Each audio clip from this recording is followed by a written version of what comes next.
Hey everybody, welcome back to another episode. What episode number is this? Number 9 of Filmmaking Production Diary.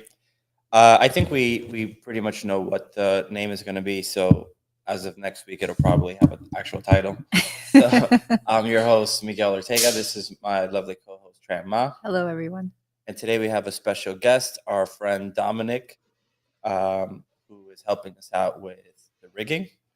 Let me put the cool little title card here for Dominic. Hey. Hello, nice to be here. Yeah, I'm a character Yes. rigger, helping out. Awesome. Well, do you want to tell the people a little bit about yourself so they know? Yeah, sure. So my name's Dominic Barriere, and I graduated from Gnomon in June of last year, 2022. I did the 2-year program. It was great, got me where I am now.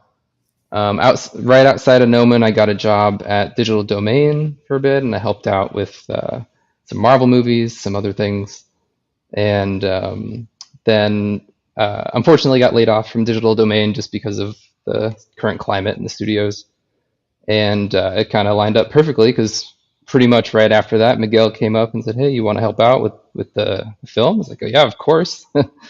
And then shortly after that, I got a job at the company I'm at now, Edgelord, and I'm here in Miami, and it's all working out. Let's kick ass. Yeah. So I'm a Miami guy, so I like that. So I've grown to like Miami more as I got older. I think I went through a phase where I like absolutely hated it, and now I love it again. So, Tran, any thoughts? No, it's great to have you here. Yeah. So cool. So do you want to tell us a little bit about what you're working on right now and your approach to this little guy? Yeah, sure. So here's our character, Caught, and it's pretty fun to rig.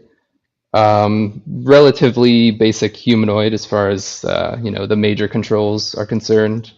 And as I've mentioned before, they have all these clothes that they wanted. Sorry about that. A basic bind on the character rig. So it's mostly about rigging the body and the eyes and everything. But here I'll give you a short walkthrough on the rig.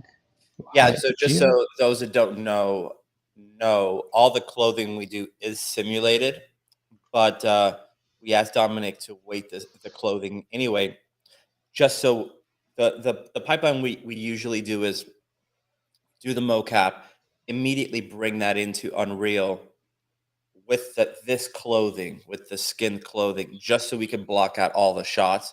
And now we know what frames we actually need. At that point, the animation gets cleaned up and then the clothing gets simulated, but we don't want to do it on any frames that we don't actually need. So on the Voice in the Hollow, we had a horrific clothing rig, like a temp clothing rig. So we just wanted to take it a step further so we could kind of visualize it a little bit better. So yeah. And Caught looks really weird without clothes. So we would have a super hard time. We would have a very hard time visualizing this character without the clothing because he's like 90% clothing.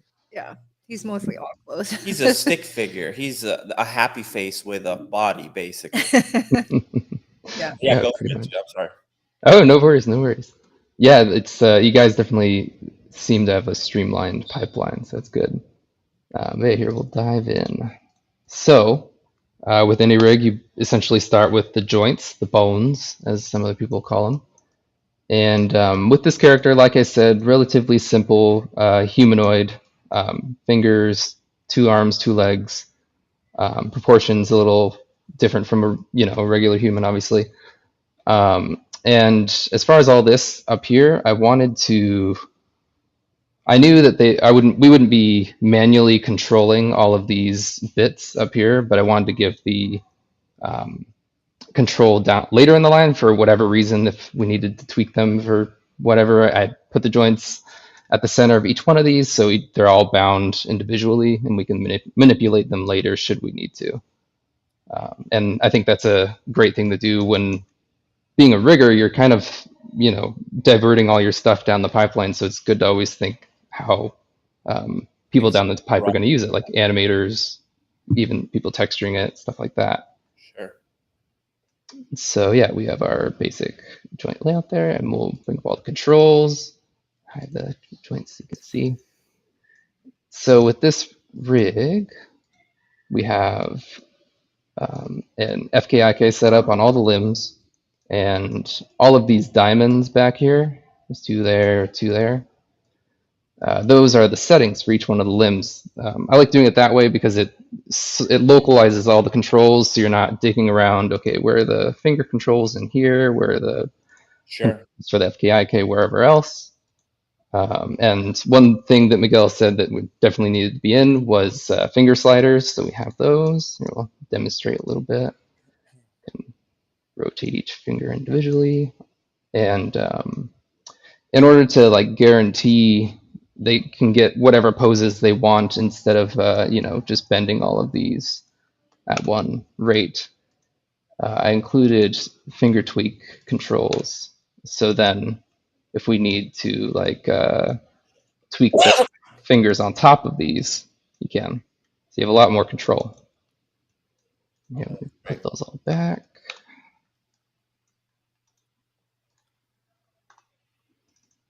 Yeah, and like I said, I left that finger. Like I said, I like to think about what my rig is going to be, or how my rig is going to be used down the line, and try to make everything readable, understandable at a glance, so you can tell, like, okay, all the boxy controls are the IK controls, all the round controls are the FK controls. For the most part, the spine is purely IK or FK right now, and the clavicles, essentially FK. And yeah, and also we have one extra control right here to open the mouth. But that's essentially the cot rig at the moment. So for example, like the hands and the fingers, when you turn on that extra control for the fingers, that's the only way for someone to go in and manually animate each individual finger. Yeah. Well, they could do a blend of both if they want, or they could only turn these back on, or they could only use the sliders if those are the general curl shapes they're going for. But yeah, you would kind of have to select either or you can work with both, but you got to be mindful of how you're animating then if you're working with the slider and the tweaker. Sure. So that's just under the settings right here, and then the finger tweak controls, and it's a Boolean, so it's just off and on. Okay. Yeah. Okay, that's pretty cool. And if you wanted to fan open the fingers, that you have to just do by selecting the root, and then then you'd have to select all or let's do two of them. Yeah. Actually, I locked them. I'll lock the controls that aren't like the natural rotation angle, and I won't hide them. That way, if the animator does want to use break the fingers, so to say, they can. Because I know that we definitely are going to need that, because that's a big thing. So we are capturing all the motion capture on the hands, and that seems to be one of the biggest issues we have. And I like the fact that there's limits, but I wonder how that's going to transfer the data in from the mocap. Because one of the issues we had a lot on Voice in the Hollow is the fingers would overlap like this. So we would start getting the mocap, and we're like, what the hell's going on with that finger? And we wish that it would kind of have those limits, but I wonder what would happen if you put limits in there and the motion capture data is telling it to do that. Will it just go to the zero meaning like the neutral? I wonder. Yeah, in that case, it would probably bottom out or top out, whatever the max or min rotation value is. But on these, in this case, I just locked the controls, so that way you can still technically go below that. Like if there was an input into here, the value would still transfer, but it just locks like the animator from being able to touch it, essentially. Sure. And if that was another control you wanted to splay all the fingers at the same time, that's something that can be added in on top of all this too. No, I don't think we need it for all of them. Like I said, the only issue we had was that the mocap data was coming in like this all the time. You would have this one middle finger just overlapping. It was really gross. Like most of the work I did clean up, where the other guys that helped us with the mocap cleanup, was just grabbing those fingers and just rotating them, or also the finger would like bend in the wrong direction a little bit too much.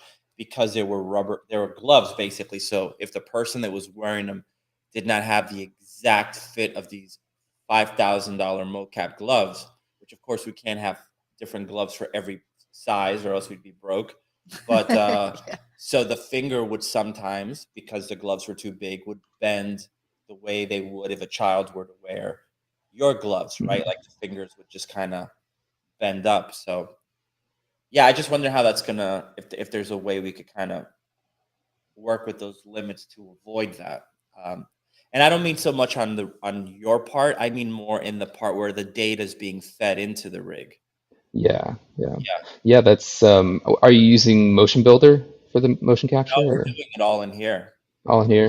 All of the tools from Motion Builder were pretty much piped into the later versions of Maya. So all the interface even looks almost the same.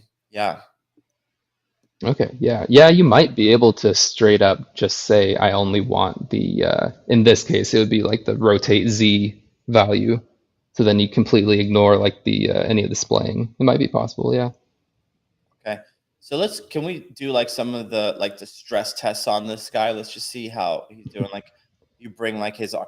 Can you hide the clothing for a minute? Yeah, sure. Oops. There we go. This is the base mesh, or the base body. And I did have some already in here a little bit. Let me I know switch back. Tran has some questions. Hold on a second. Oh, yeah? Yeah. Tran wants to make sure that the rigging on this guy is good. So Yeah. All right, cool. yeah. So Tran. Well, Let me just, I'll show you the topology too. So these areas right here are usually the kind of the problem areas with any humanoid rig, without getting into getting a lot of like separate joints in there to kind of compensate. Can we give you a blend shape for certain poses that could be driven by the rotation? Yeah, definitely. That would be basically like a corrective blend shape that would activate like based on where the bones are. Yeah, that would be the easiest, right? probably. Yeah, Or you can put it in a few extreme poses and then sculpt it back in the shape, and then you yeah, can fit it in.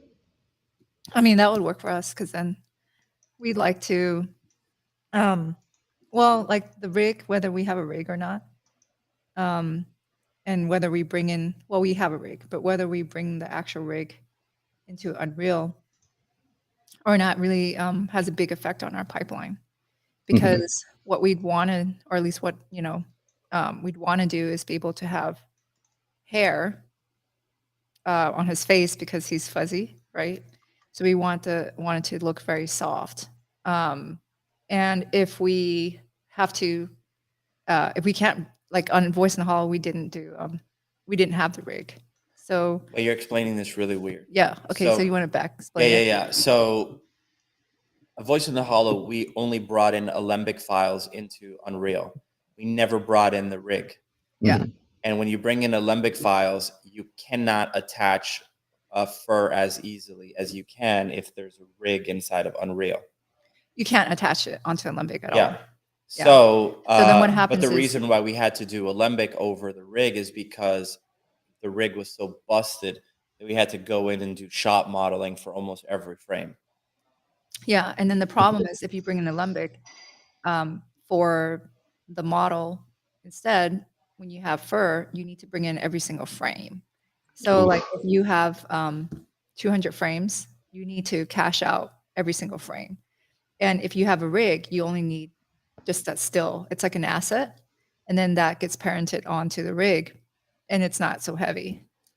So for us, like that, it would be nice because then we could have like it looking really soft. Yeah, but the only thing is we have to make sure that we don't require any kind of shot modeling. Yeah, I mean, it probably might happen on certain things because that's just how production goes. But like not as much as like what we had on our last project, which I think almost I would say 99% was shot modeled. But we can if you give us like poses like where the shoulder is breaking, we can shot correct it, or not shot correct it. We can just do the corrections and then send it back to you. Yeah, we can definitely do that. And as far as this rig right now is concerned, it should be able to port into Unreal, and then you can throw the animations on top of it in the sequencer. 'Cause that was a big thing. Actually, while I was at DD, we did a lot of. I was in the previs department primarily, and we did a lot of Unreal work. And so I would be getting rigs ready for Unreal, sending them in. We'd be throwing animation on top of them and everything. And so definitely helped understand what was necessary for that. So what would be the pipeline for that? So if we did the shoulder, we did the knees. Can you turn on the little clothing that the skinned clothing? Yeah, not the marvelous clothing. Yeah, here, let me just hide some of this. There we go, like that. Yeah. Cool. That's the stuff that to us, that's the most important stuff. Yeah, we don't. The Marvel stuff doesn't have to be perfect because it will be sim later. I'm gonna go back to this. You can actually see things better. Here it is. Yeah, could be cleaned up. But yeah, so yeah, I could put them in some extreme poses such as this, and we can go on top of that. We can do that for anything with like fingers. I always feel like fingers are really, for a lot of people, like so deceptive how complicated they are.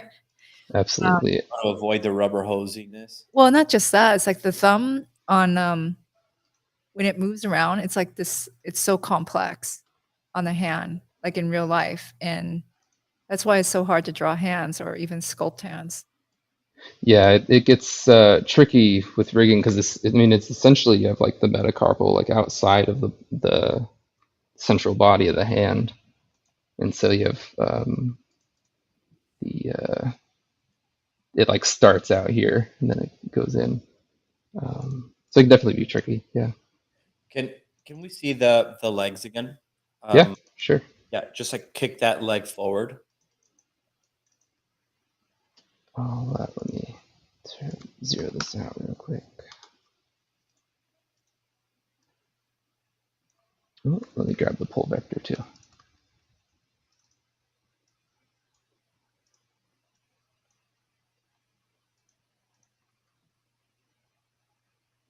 And then let's see the belly area, because I remember we had some issues with the. All right. Yeah, that should be all cleaned up now. Okay, cool. And the rotation of the head no longer is cracking the neck anymore. No, that's good. Yeah, no. So this one up here, it's technically at like the center of the head, that joint right there. And that's something that we had at DD, and it helped get into certain poses. But let me grab that again. Yeah. Can you close the mouth, actually? Yeah, sure. Let me zero that out. Thank you.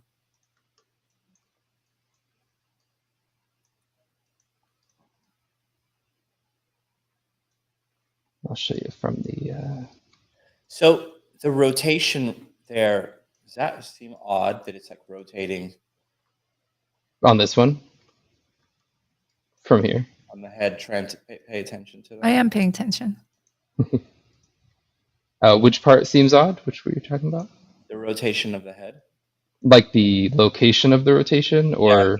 Yeah. Yeah, is it rotating? Is that the pivot in the middle of the head? Yeah, this control up here technically rotates from the center of the head, so you could like just rotate the head on its own axis, and then you have like the top of the neck down here. Neck, okay. So you could rotate from this one, and that will bend it at the end of the neck. He's got such a skinny neck. Yeah. Cool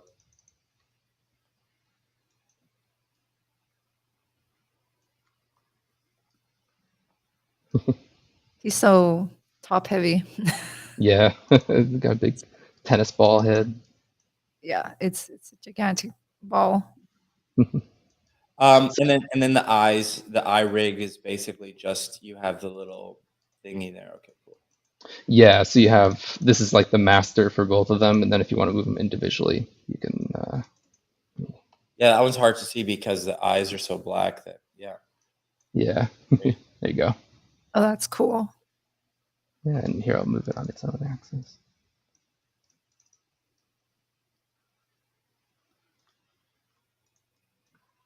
Some of the geometry, when I look at, I know it's so dense, like the ear ball. Yeah, But it works though. Yeah, it works. We would normally have never done that in a regular pipeline, but we can't display stuff. So yeah, we like have to build all the geo in. yeah. It makes sense. How does Nanite interact with characters very much in Unreal? It's one thing I don't know too much. Well, by interact, what do you mean? Because remember, we don't approach it like a game necessarily. So, Hmm. I mean, does it lessen the load, I guess, for like a super Oh. heavy character, like it would with Well, a super heavy environment? We don't use Nanite for the characters. yeah.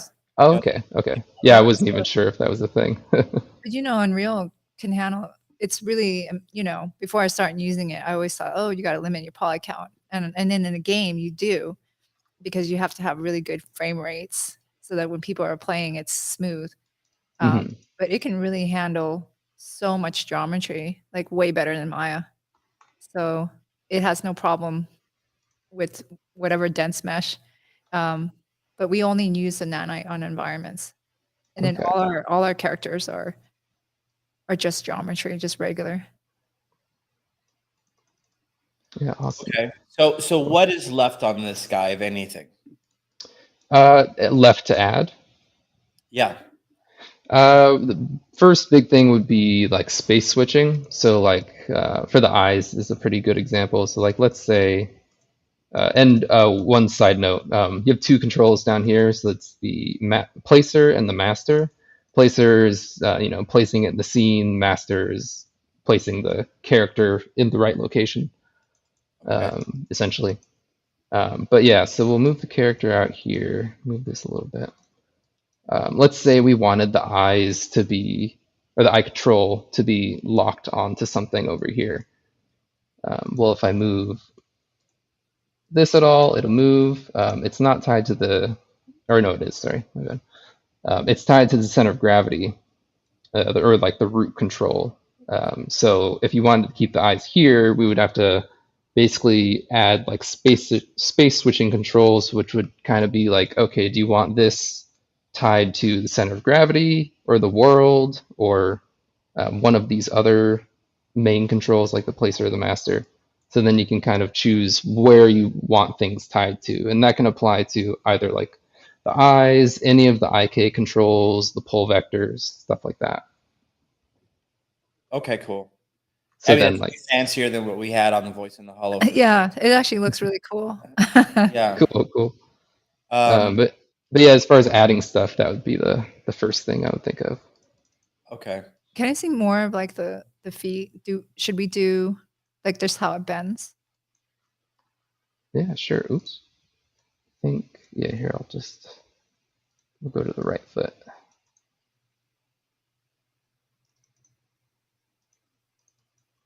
That's such a dense mesh. That would probably be like the max. I can do a correction for that too, just so that the folds look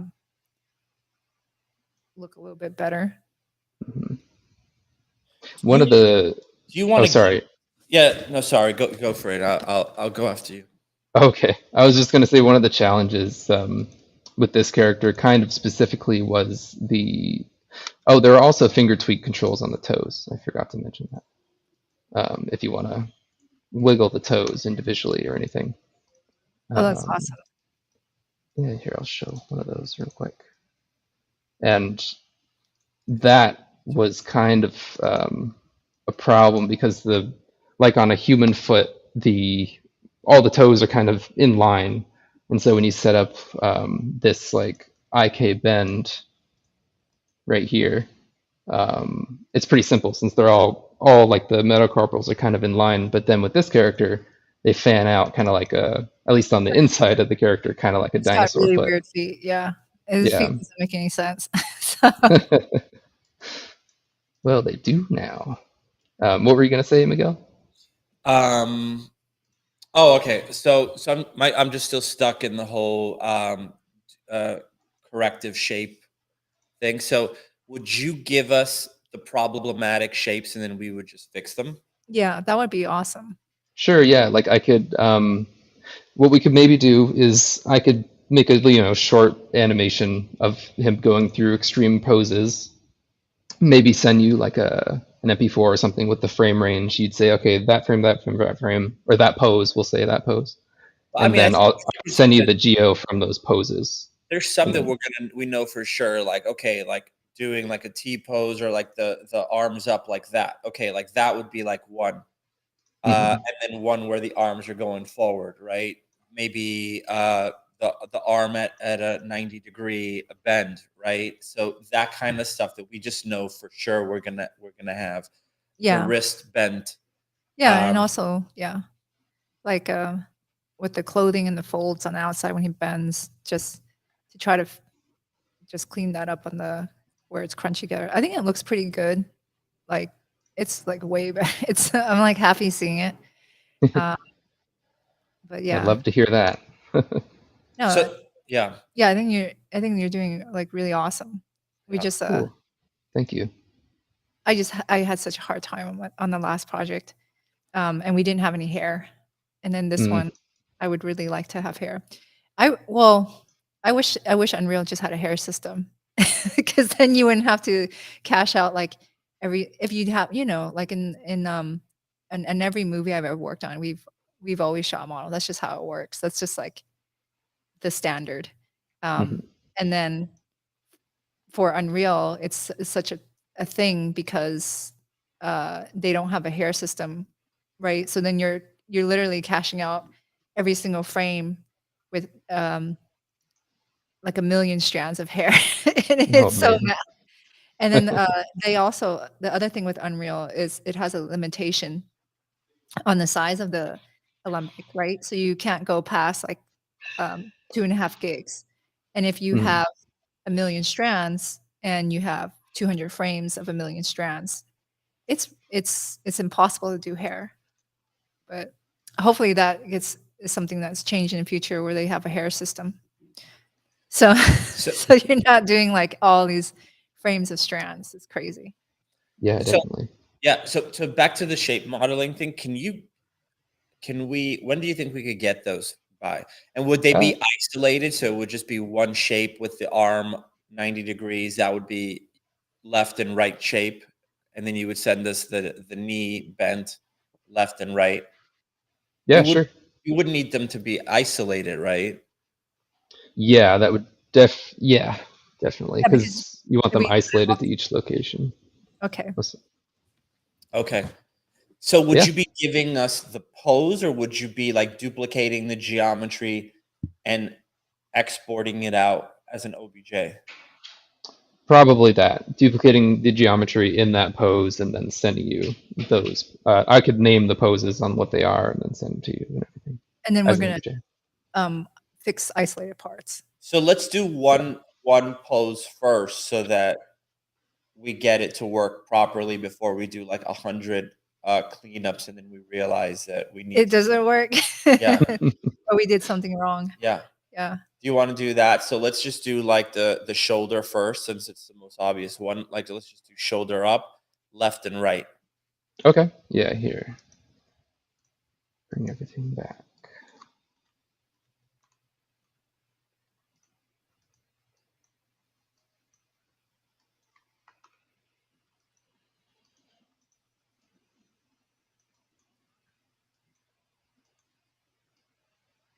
Don't you think that would be better to do it with FK? That way you're just rotating the arm up and you're not deforming anything else.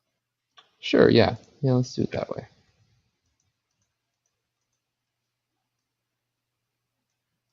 So you want something like that? Yeah, but I would definitely figure out like, okay, at 95 degrees. Like so it's a number that we could always remember. Yeah, like that. Now we know it's 90 or 90 degrees, 90 degrees, not 90. Okay. 90. Yeah, I'll just. So we I'll just do go 90. by like 45 increments. Yeah, that way we know, okay, that's that shape at 90 degrees. That's the other shape at 90 degrees. But you got to isolate them. So yeah, those guys would have to be. Yeah, everything will have to be in the bind pose. And oops. Might be better to just open the file all over again and just do that. Yeah. Probably, yeah. I'll do this one since that's the clean one. There we go. And we also want to probably correct the sleeve too, right? The Yeah. sleeve in the pants. Okay, yeah, I could send you. So 90. So not the main. No, coat? that doesn't have to be perfect. Okay, It's cool. like the way it looks right now is like really great for us. It's so Cool. awesome like that. So then just exporting the body and then the little clothing. I guess export as an FBX would be fine. That way it doesn't merge the vertices. Okay. I think that's all good. Are you trying? Yeah. Yeah. I mean, you actually have more experience with this than I do, Miguel. Yeah. 'Cause- Because if we get this to work, we could completely avoid shot modeling Yeah. entirely. It would be amazing. I think I almost like pull all my hair out on the last project.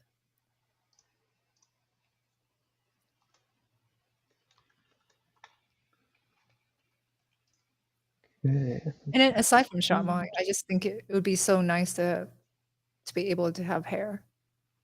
Yeah. Because everyone's like putting hair and we're like, well, our stuff's bald. I'm just gonna double check the FBX, make sure it looks fine.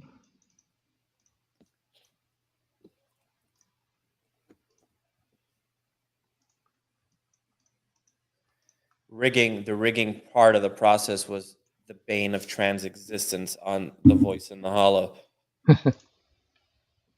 To be fair, I think it's the bane of existence of a lot of people. I Yeah. think it was for us. The character rigs were really busted. Yeah. Mhm. Yeah. Were they just overly complicated or something, or No, weighting was weird? They were just a mess. Yeah, if I show you screenshots, you'd probably flip out. Oh Yeah. man. All right. The vines were actually great. I mean, that's why we basically They were hired you awesome. again. They were like so good. I was like, wow. Why Thanks. is Yeah, doing characters?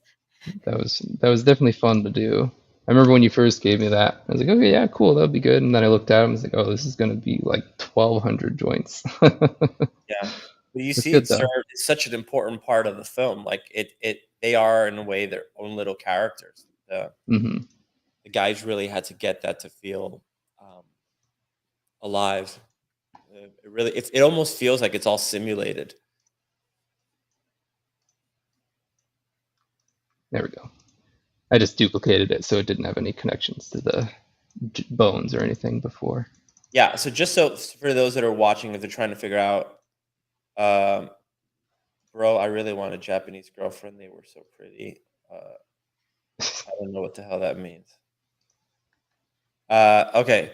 So I took the okay.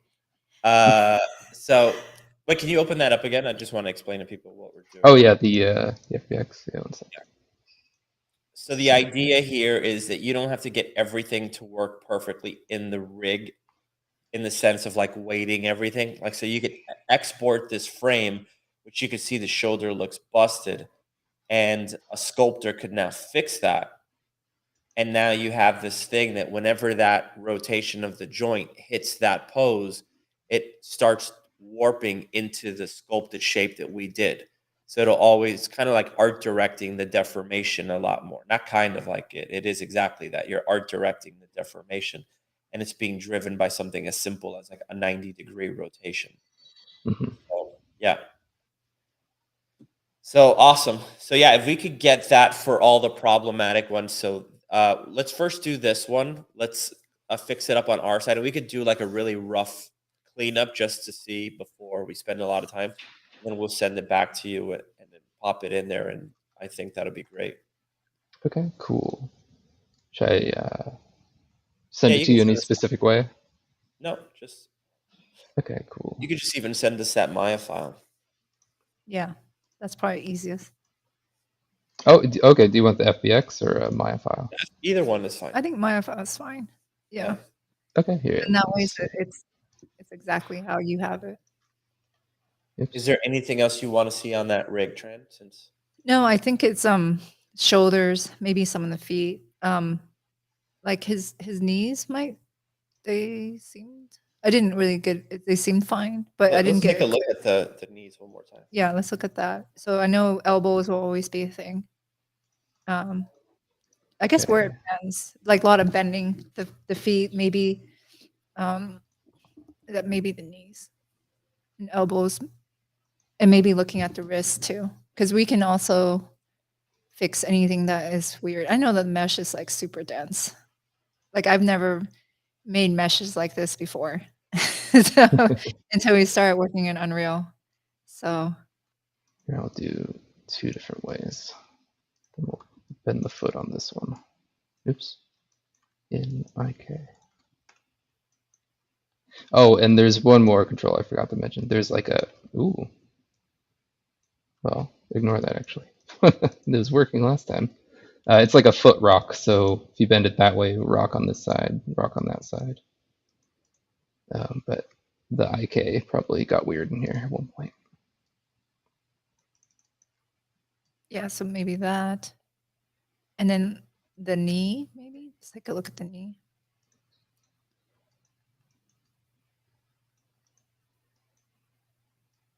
What do you think of the knee? I mean, it looks. It's Joao. What's up, Joao? Oh, Let me he's see. on there. Yeah.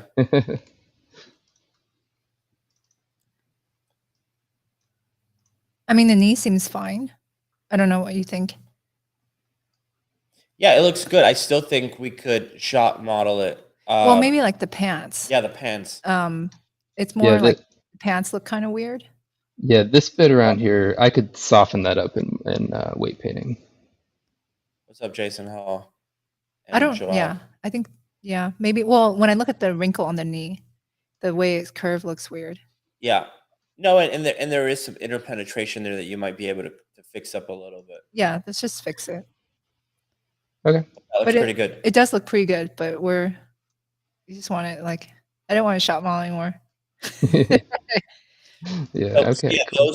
all those shapes would all definitely, when you send it to us, make sure you send it with FK, because when you do it like that, like how do you even really know what that rotation is? You know what I mean? Because it's a translation. Yeah. You can't really duplicate it. You can't really duplicate it, or you can't also say like, hey, I want it to be driven off of this thing. Mm-hmm. Yeah, here we'll just do. Yeah, we're getting a lot of spam today, huh? Yeah. Did I bring out the trolls? Yeah, I was thinking that you must have some troll fans. Dominic brought out the trolls. Yeah, here, I'll duplicate this one, then send you both of these. Oops, gotta group it first. So someone asked a question: how do you become a game developer? That's now for the correctives. Go to Gnomon. We wouldn't do both those at the same time, though, right? Like both legs would be one leg at a time. Oh, my mistake. Thank you. I forgot we put that that rotation there. So I'll just reduplicate that.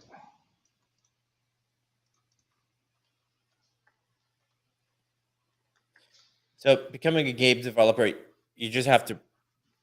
That's like a really long question, but you just have to go to a college or a school to learn how to do a lot of different things, and then 2 years later you'll be good. Yeah, it's too long to answer. Or you could just go to Gnomon. What do you think, Dominic? How do you become a game developer? You definitely go to Gnomon. Definitely go to Gnomon. It's a good, long, but fun road. How long was it for you? It was like 2 years, or did you do the 3 year? 2 years, yeah. And that was technically my grad school because I got my bachelor's degree before that from So another college. what did you study before? Multimedia at California Lutheran University. And it was technically multimedia with an emphasis in like animation / rigging. Oh, okay. I'll put me actually. Look at you, you're a good boy. Yeah. Let's see. Face smiling. Lord Luigi Riggs. I imagine you're a rigger, Yeah, I have a feeling. Luigi. I mean, I think it's looking pretty cool. So Awesome, yeah. thanks. Jason Hall is also working on his own shorts, mocap, and kind of a similar pipeline to us, but I think he's not using Unreal. Chatty on fire. What's up? He's the most consistent viewer. Yeah. For sure. Hello, hello. So, all right, cool. So, do you want to show some of the Mayo stuff to Dominic, since that's the next thing he's going to be getting? What should I show about the Mayo? Just the model as it is, just so he can get an idea. Yeah, it'd be great. Jason Hall. Yes, he's a Blender guy, but I'm learning Unreal too. Cool. Did you ever finish that music video, Jason?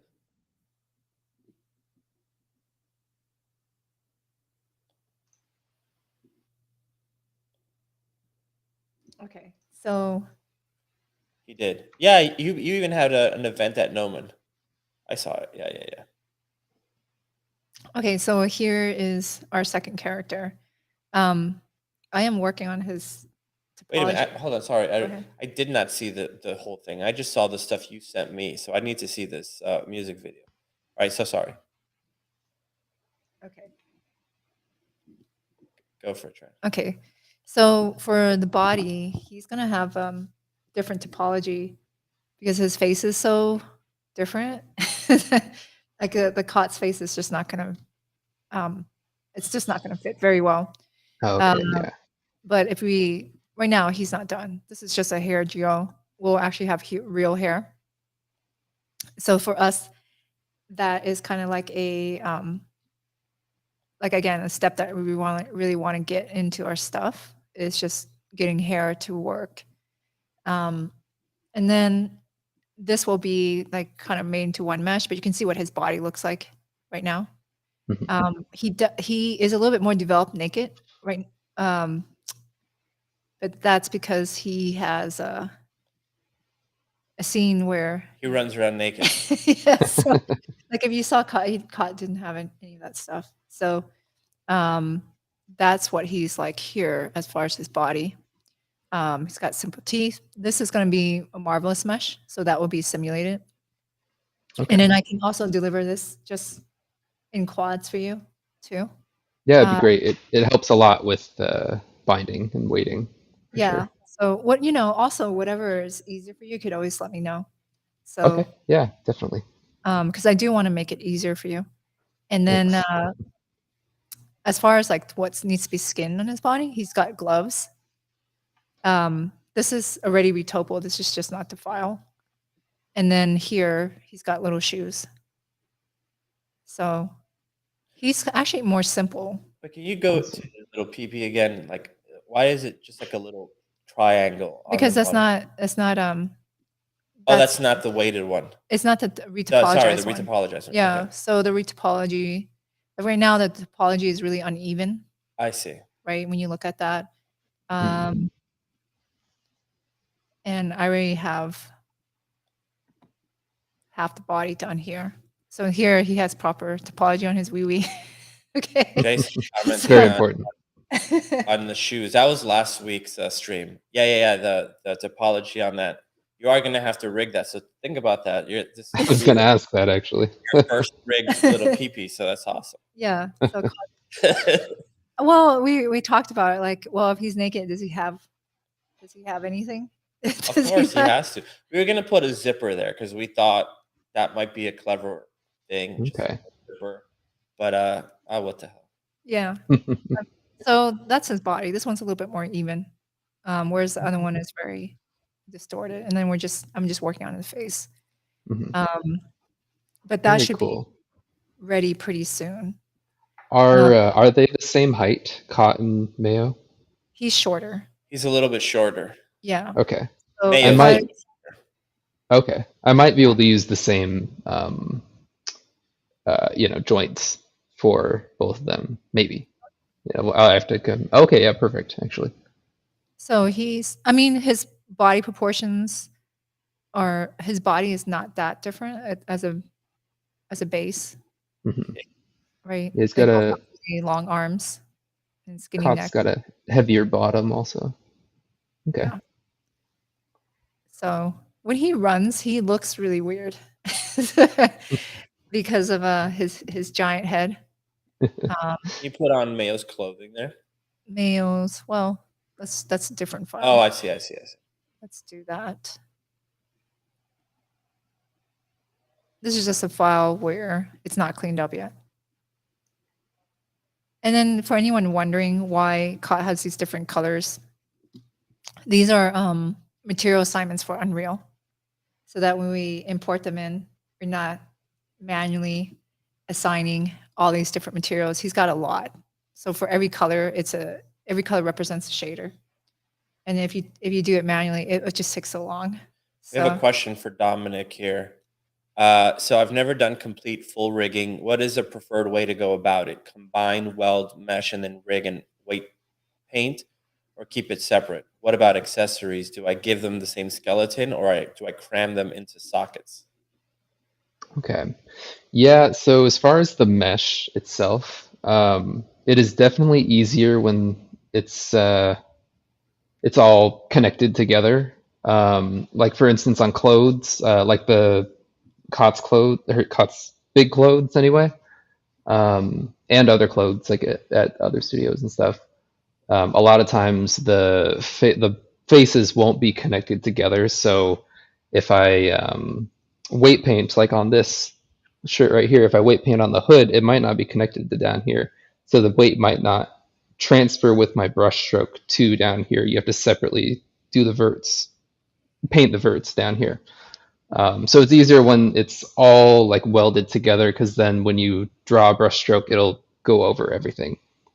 But also it's not impossible to do it when everything's separated out. You just have to spend a lot of care on it. Sure. And then as far as the joints for like accessories and everything, so you'll have like the main joints for the main body, and then the accessories can straight up be connected to those joints. So like let's say Cot had like a belt with like a like a cowboy belt with a gun and whatever else, pouches.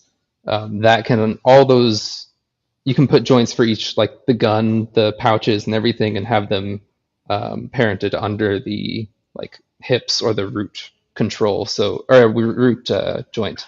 So then it's all part of the same mesh. That way, when you bind everything, you can kind of just select the hierarchy, bind everything at once. Even though once you start getting a little bit more complicated, you want to select the joints and then find specific things, but that's another thing on its own. I hope that answered your question. Yeah, it did. Well, let's ask him. Did that answer the question? Whoa.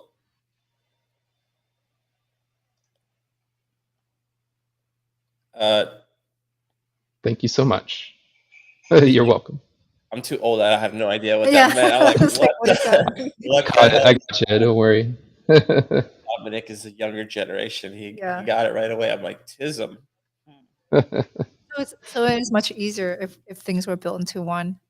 Hold on, let me answer this question quick. So Gingerbread House, Jason again. So sorry if you discussed this before I tuned in, but are you retopoing the bodies and leaving the materials high res to simulate in Unreal? By materials, you mean the fabrics? And if I'm assuming that's what you meant, all the fabric is simulated in Marvelous Designer.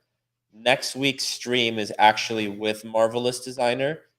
So the whole thing is everything in this world is made out of fabric, right? The whole thing is the Threadlings are made out of fabric, and it's about their war against the evil moths that want to eat them, right? So because of that, we're working with Marvelous much closer, and they're jumping on next week, and Tran is gonna, ask them some of the issues she has, and they're really awesome people. Yeah, so, they're really great people too. So. Yeah. So all the clothing is simulated in Marvelous. That's why it's heavy. So it doesn't And really that's why matter. the mesh makes like no sense. Yeah. Okay. Yeah.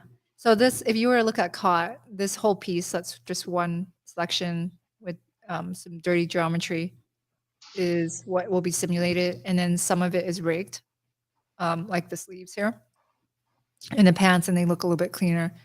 But they're still really dense. So. Quick question. When you see, I saw you guys did that animation test with COT. That was in Unreal, right? Yeah. Yeah. And for the clothes, did you bring in an Alembic for the clothes? Yeah. Yeah. So how big was it? Like, what was the size looking like? The size of the clothing? Or the Alembic, yeah. I'm just curious. Yeah. Let me just see. Where is that file? Give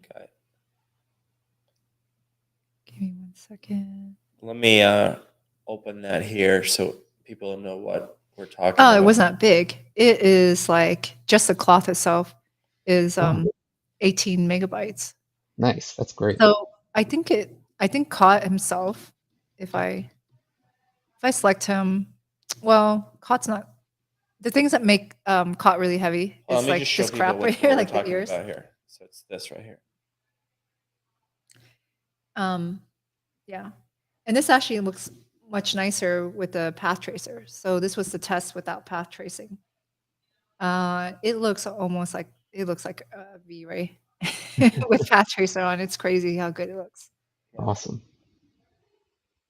Okay, so Tran, you want to take over that?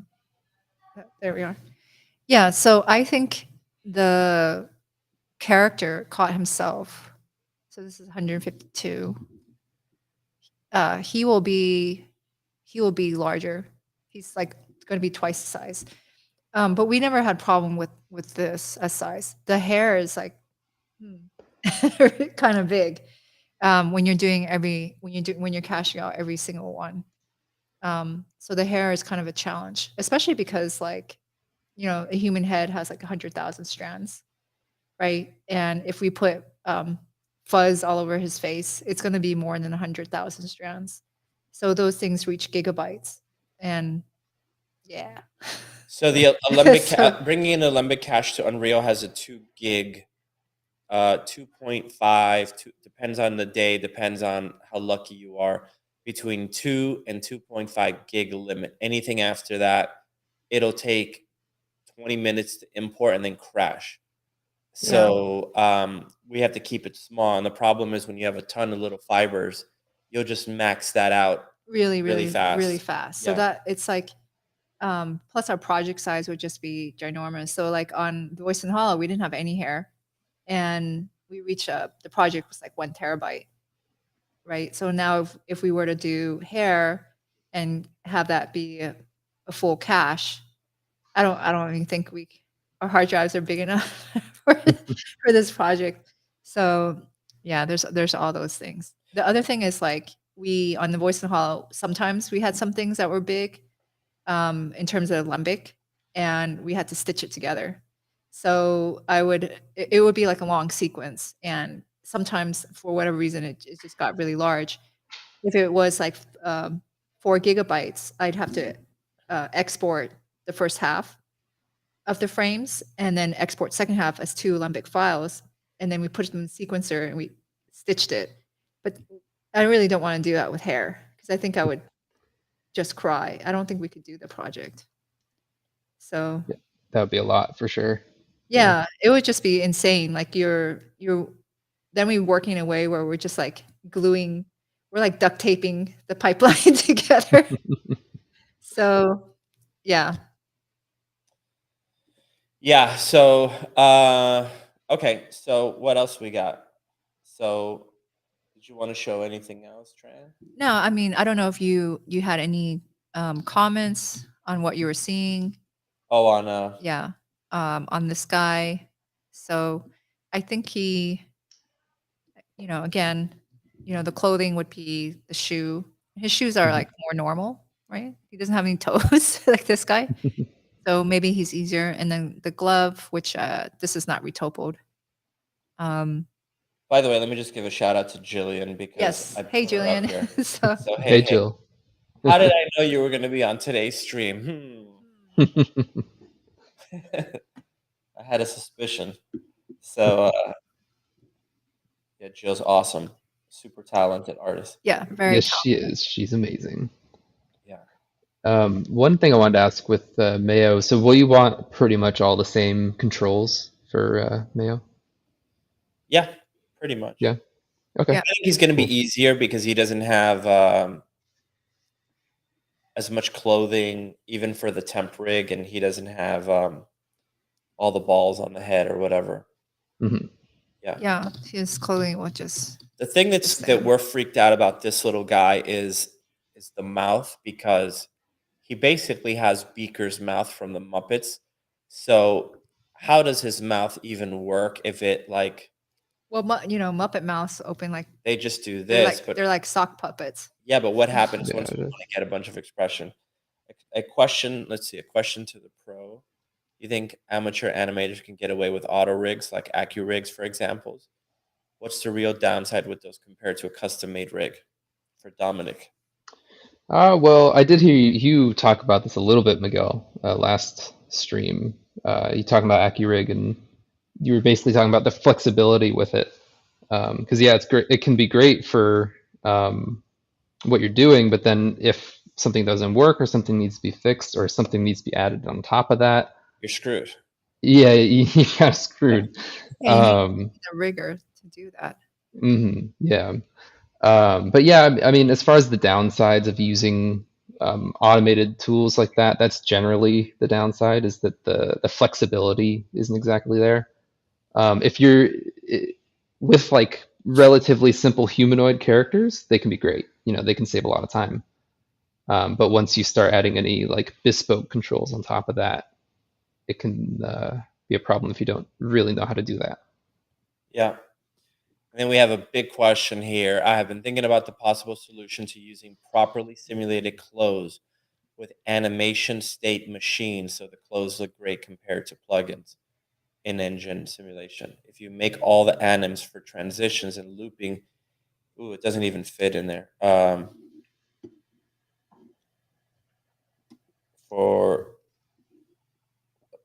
So are you saying that you basically have every single shape possible? So at Digital Domain on Thor, when we had like hundreds of ice giants running, the riggers did do this thing where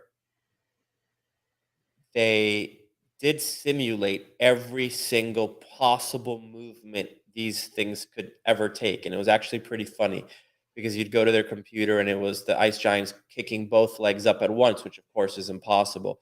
Both legs all the way back, doing a complete split, one leg up, one leg the other way, like just ridiculous things. And they let that thing run for days, right? Or hours or whatever, but it seemed like days. And they were capturing what all the simulation was doing and then exporting that out as a blend shape, so that from that point on, it was kind of like the shot modeling thing we're talking about with the shoulders. It was now driving a blend shape instead of having to simulate the skirts on these ice giants for every single shot. They would just go, oh, that leg went up and that went backwards. Use that blend shape or blend between that blend shape and this blend shape. So it was all blend shape driven, but it was initially simulated. Then every possible movement was calculated, and then it was turned into a crazy amount of blend shapes. So I don't know if that's what you meant by that, but if that's not what you meant, then I have no idea what you meant. But I think that's what you meant. Sounds like a pretty good answer. So Yeah. let's see another question here. Blender, it's better and simple. I don't know why people use other, laggy software. because no one uses Blender professionally. But you know, that's the whole thing. That's It's very easy. Like whenever sometimes we get these questions asking us what we feel about Blender, and I feel like it's like a question where they're waiting to like shoot me in the head if I answer it the wrong way. Yeah, that's like a look, I think Blender is awesome. I think it's amazing. When I see people use it, I'm like, dang, it looks really awesome. And if someone goes, Blender's awesome, I'll go, yeah, I agree. Blender's awesome. So I don't have any. But we don't use Blender, so that's the thing. It's almost like saying, well, why do you drive your Hyundai? A Ferrari's way better, or vice versa. You know what I mean? It's like, It's that's dude, great. I just have a Hyundai. We have a Hyundai. Like, that's So- great. That's awesome that you think Blender's amazing, and I think it is. The Hyundai is amazing, and the Ferrari is amazing. Yeah. But we have a Hyundai. Yeah. So- Well, I mean, it's just the way it is. And It's just how it is. Yeah. and you know, I'm a small person. I can't change why people choose things. There's a history of it, you know, and then that's just what we're using. Yeah. But I mean, Dominic, when you're working, did they, you know, they required you to know Maya, not Blender, right? Look at this. So this is a really good Blender user, obviously. So Jason is he's been doing this thing for as long as I have. So we go back old school Gnomon represent. And he's now uses Blender for his personal projects. So here's his response to that. So yeah. And I think the thing is, if you ask most people when using Maya what they think of Blender, they'd be like, Blender looks really great. And they actually sincerely mean that. And I sincerely mean that. I think Blender looks amazing. Yeah. And I go, I'm not in a position to say, hey, we should all use Blender and then get the whole industry to use it. Because I'm just a small person. So, Yeah. Yeah. So, all right. So this little guy, so we're all good. So Tran will get the topology for this guy. We also, what else? So this is a whole other thing. We'll talk about this later, but the moths, getting those guys rigged. Yeah. Yeah, that'll be fun. Yeah. Yeah, those guys are going to be freaking awesome. Hmm. They're really vicious looking. And we have, so the blend shapes for these guys, we'll also be sending them to for COT. So COT's blend shapes are being done by Chris Boschatnik, who is at Blizzard, and he did the shapes for Thanos. So he's going to be doing the shapes for COT. Awesome. And Do you know Sorry? how many facial blend shapes there'll be? Well, we use the AR kit system, so it's 52 shapes Okay. that are then blended all together. Yeah. Yeah. It's not a lot of shapes. And then for Mayo, they're being done by Shraga, our friend, one of my best friends, Shraga, who is He's also really, really he's amazing. the face lead at Blur. So yeah. So they know their faces really well. Yeah. Awesome. And then will you want those set up like in sliders or? That setup is like super simple. You just grab them all. The name just has to be a certain way, and it's not flexible at all. And then you just apply blend shape, and then that's it. And then the system just basically drives it based on the performance on the phone. Oh, okay. Yeah. Yeah. So it's super, super simple. Cool. One thing we haven't talked about this, but one thing that I know that the riggers we had on the Voice in the Hollow would have wanted is some sort of extra controls on the face, so they could like manually move certain things with like certain weights. But I don't know. Let's see. I don't know if we're gonna do that because I don't want to overcomplicate things. I think would work on Voice in the Hollow was fine. Do you agree, Trent? Yeah. Yeah. So, all right. So, does anybody else have questions for our guest rigging specialist?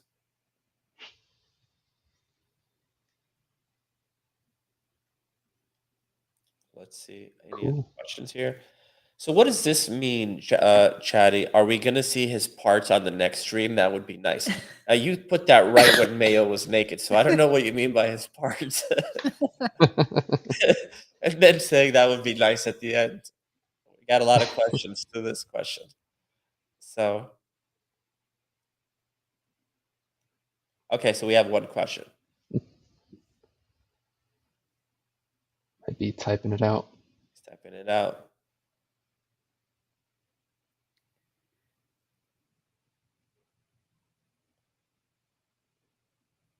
Dead air. We're like waiting.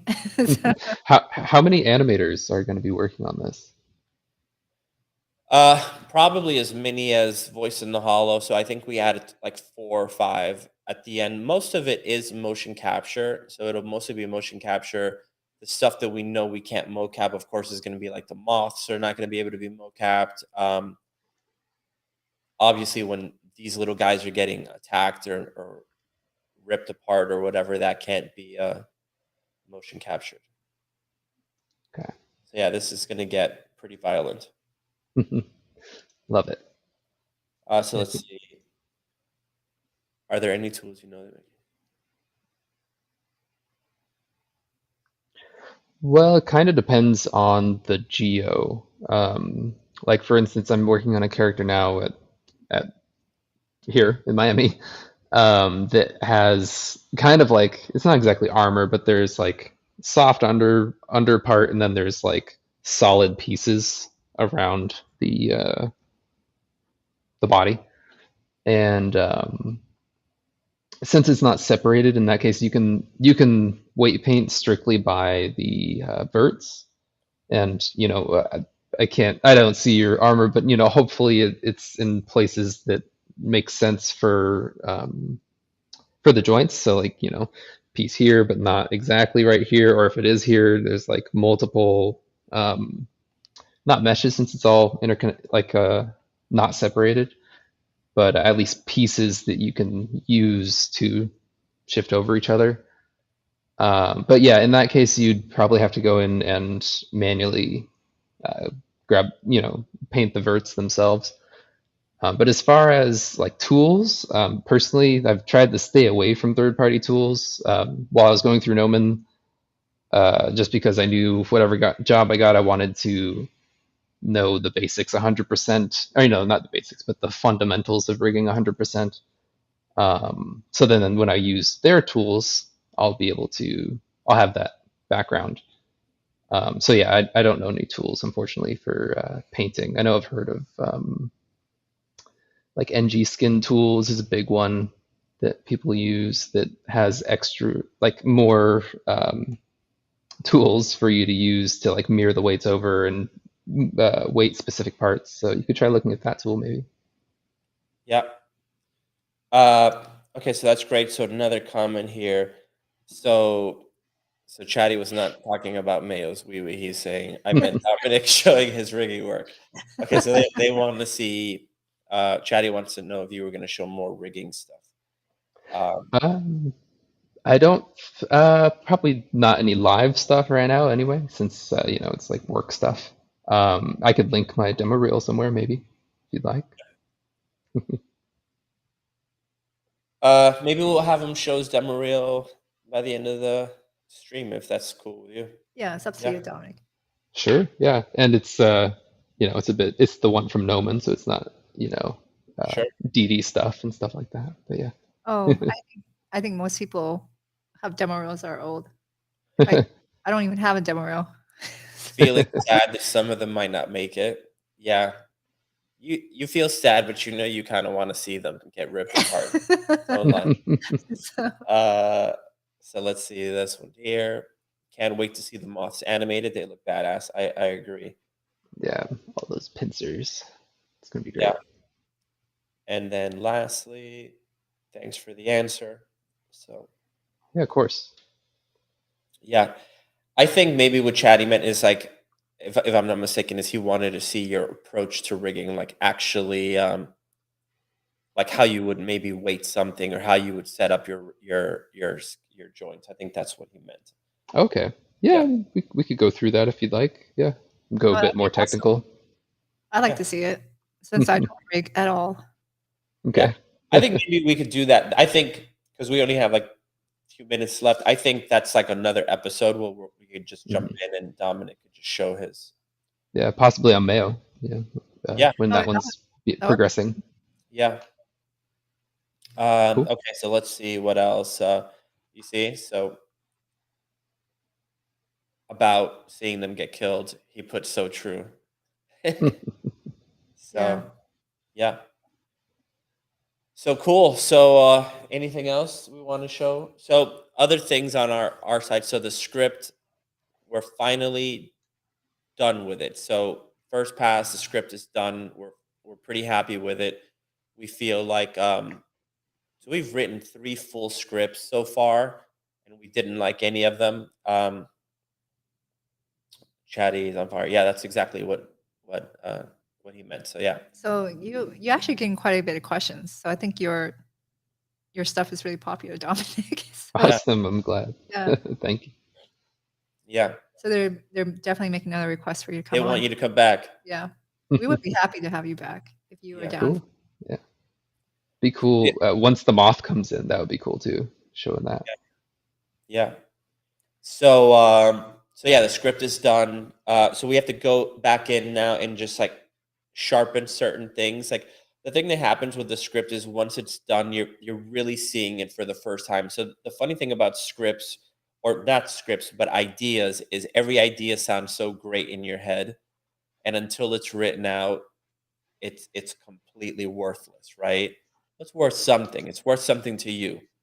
It's kind of like it's worth as much as like a child's drawing to anybody else but the mother, right? It's fucking worthless to everyone else, but to the mother, it's the most beautiful thing.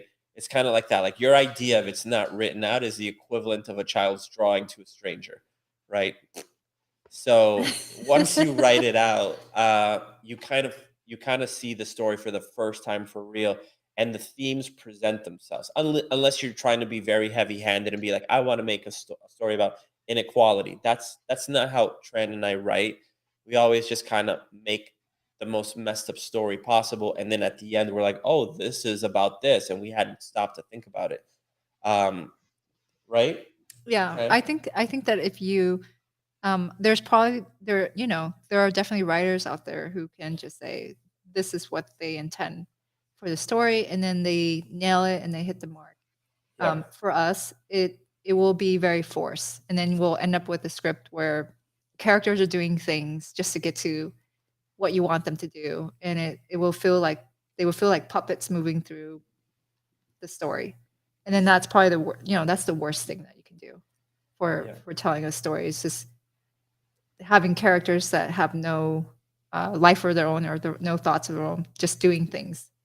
So yeah, and just to be clear, I'm not saying that making a story about inequality or anything with a meaning is bad. I'm just saying that we never approach it from that point first. Yeah, we First, it's never just like the start- characters, and then at the end, we're like, oh, this is about this. Like this story is really about like accepting your limitations. Kind of these 2 little guys are weirdos, and we never thought that that's what this was going to be about. It's now we realize it at the end. And yeah, I think if we would have gone in and be like, this is going to be about loving yourself, it wouldn't have been as cool. no, because then I don't even like, well, for us, like when you're going through these drafts or these different versions, we are working out who these characters are. Like, how do they even talk to each other? Yeah. What is the dynamic between the two? And then as you write, it just kind of develops. Yeah. And then that comes out, and then who they are, and how do characters around them respond to them? Where is their place in society, and in the world itself? So Yeah. yeah. But yeah, so we're going to be going over the script stuff as soon as we're done. So we're going to be done with the final like cleanup, and then we'll just go through 1 or 2 scenes and just break down how we went about doing that. And what else?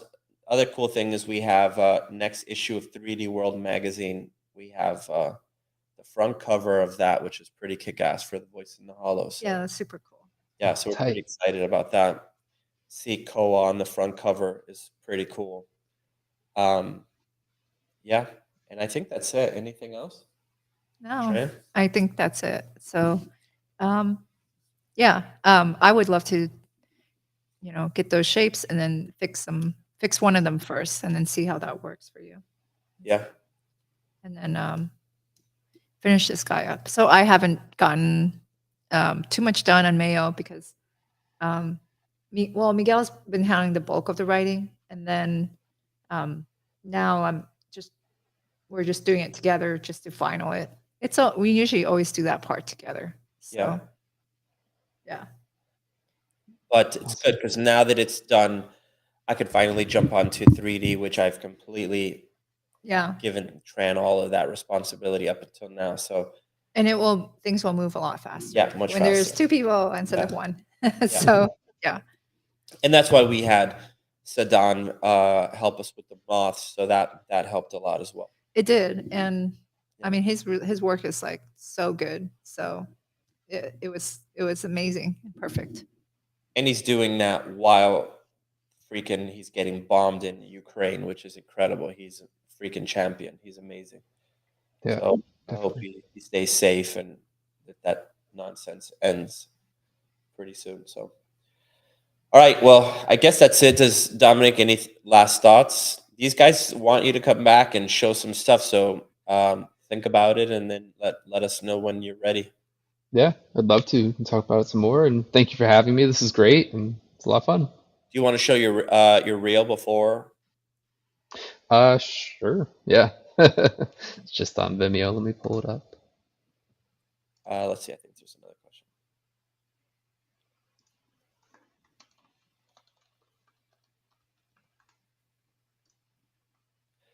Oh yeah, and definitely thanks to Lenovo and AMD for sponsoring this, and also happy birthday to Alex Alvarez, who's the founder of Gnomon. None of this would be possible without him. He's awesome. So yeah, absolutely.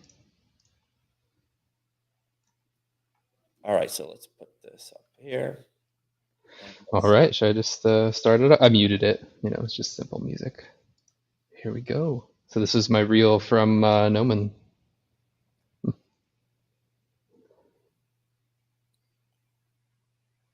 And it was definitely a sprint towards the end, getting all these characters done. This character was a lot of fun. Wish I could animate him right now. This character was such a pain in the ass because he's not symmetrical at all. Remember, I kept telling you, why did you do that to yourself? Because yeah, I was like, oh, it'd be fine. No big deal. Oh, he's got two arms on one side. Yeah, and then even the tentacles on the back, they're not symmetrically placed, which is on purpose when sculpting them, but bit me in the butt later. But it was fine.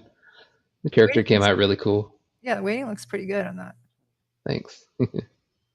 Yeah, this character was fun. It was Tachikoma from Ghost in the Shell, which another Gnomon student, Ben Ramos, sculpted. Ben is great.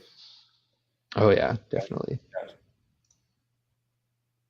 That was a good term. Yeah, it was a lot of fun. That looks really good.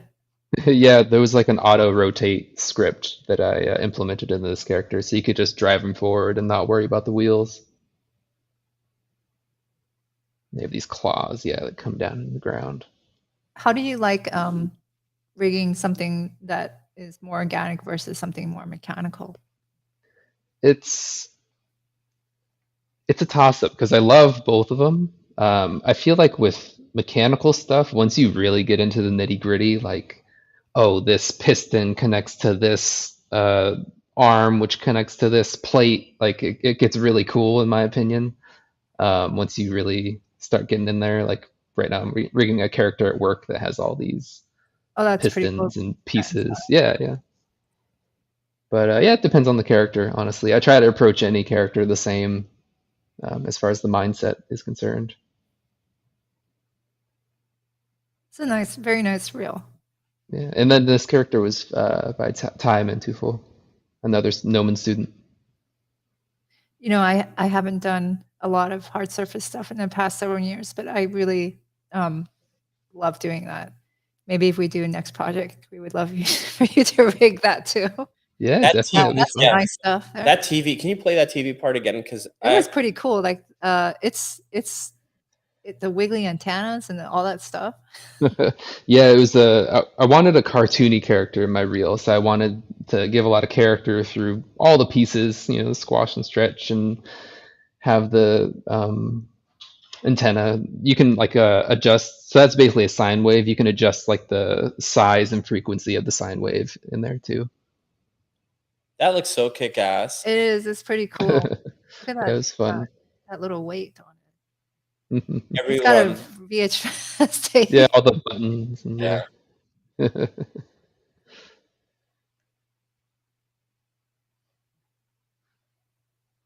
that.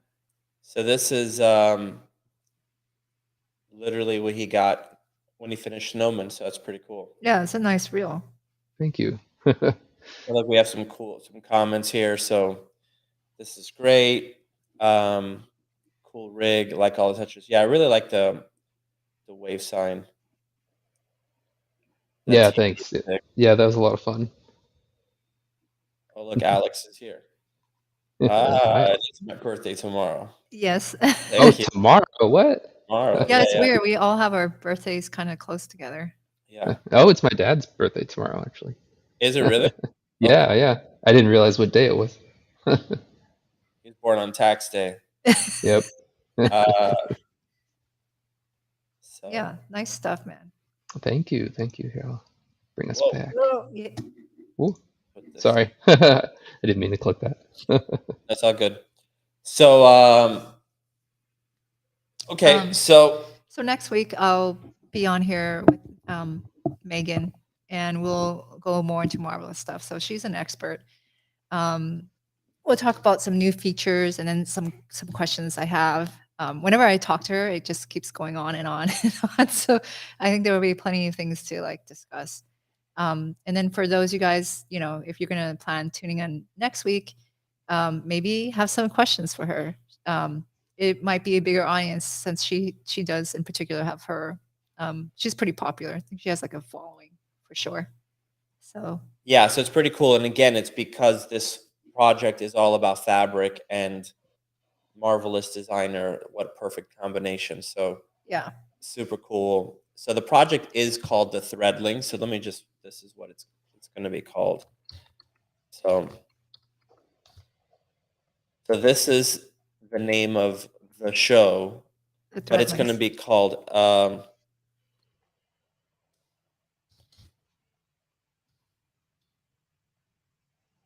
in particular, this is going to be episode 1. There's something wrong with Mayo.